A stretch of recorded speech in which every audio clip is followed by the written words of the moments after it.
What's the best advice you can give to somebody right now who's at that stage? Just finished school, they want to tackle the world because things are different from when we grew up.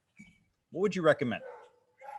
So two big things, right? If you're just graduating school and you're getting ready to get out there, there's two things that you have to do. You have to do these two things. You've got to take care of your body. You've got to take care of your mind.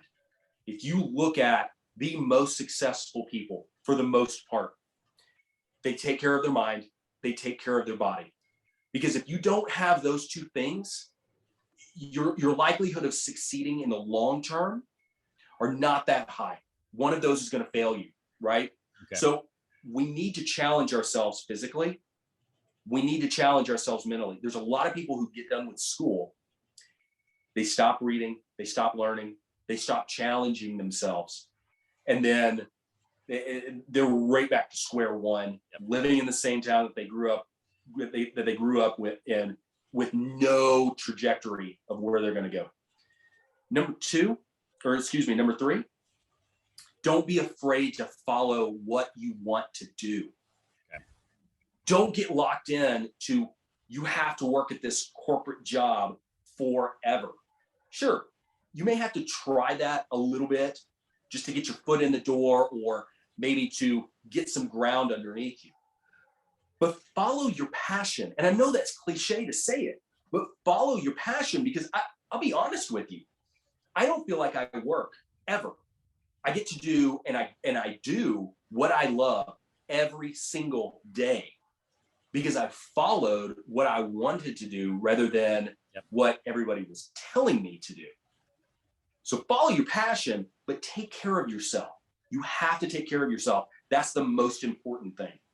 Okay, now I'm talking to a fitness guy. We're, fellow fitness enthusiasts, professionals in that sphere. Having said that, what are the benefits aside from looking good and taking care of yourself that might translate into the marketplace? Like, what does this give you discipline-wise, appearance, first impressions? Talk to that. 100%. So we look at the people who take care of themselves.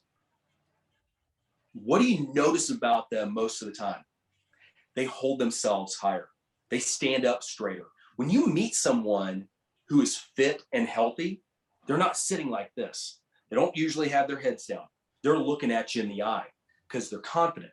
They believe in themselves. They know what it takes to work hard and hit a goal.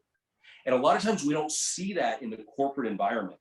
We see people who are just kind of skating along, just following what the company targets are, and they're not going after what they want. So people who generally take care of themselves, they have a schedule, they are disciplined, and they work hard. And that's what this kind of lifestyle will give you that the normal everyday lifestyle doesn't. Facts, 100%. All right, aside from fitness, what's the best investment you've ever made? Whether it's time, financially, go ahead. Best investment you've ever made. Best investment I've ever made, there's a couple. Time, money, all of it. Number one is in books. And here's something that's really interesting about books. I'm a big reader. It's ebbed and flowed in my life. It was very high when I was younger. It waned a little bit in my 20s, a little bit in my 30s, but it's climbed back up as I've gotten older. How else could you get so much information, somebody's life story, their knowledge, their experience, their expertise in a book this big? You could read their entire life story, everything that they know in a week or two. Yeah. It's so valuable. How many things have I learned from somebody else in a week that would have taken me 2 lifetimes to have learned, right? So that's number one.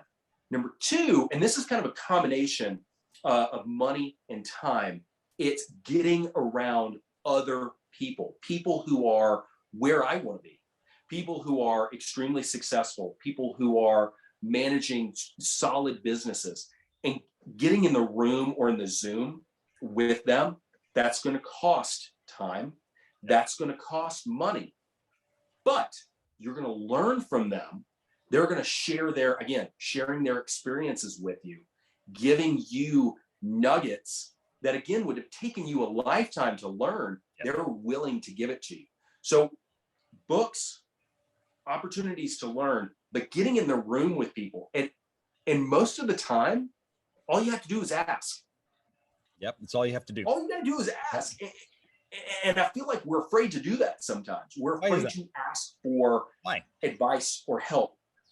And because if you come from it from a perspective of genuinely caring and genuinely wanting to know, that person that you're asking from, they'll be able to tell.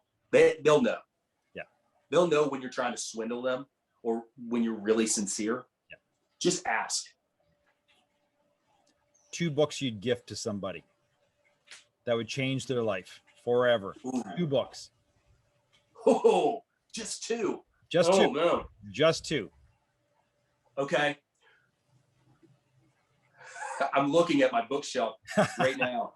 Right on. All right.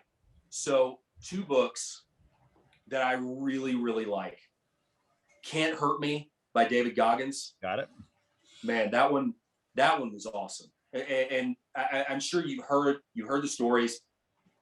I think every man should read that book, whether you like him or not. That one is a really good life story from him. Number 2 is one that I'm finishing up right now, and so it's on my brain. Jordan Peterson. Got it. His book, The 12 Rules for Life. Again, whether you like or disagree with his politics or anything like that, don't think about that. The book has some really good nuggets of wisdom that already, I'm not even done with the book, and have been pretty instrumental with making me think. So it's not that you're just grabbing these books, but they're making you think about what you would do. Facts. Yep. Those 2. Let me ask you something though. Okay, I don't have time to read. Chris, what do I do? Can I go to YouTube and watch these guys? Little snippets? You can go there. Of course. A lot of people have a phone, right? Yep. Do you walk? Go outside, go for a walk, put your headphones in, listen to it on audiobook. There are versions where you can get these books for $9, $10 and listen to them. And a lot of times that's really nice because it's the authors reading it to you.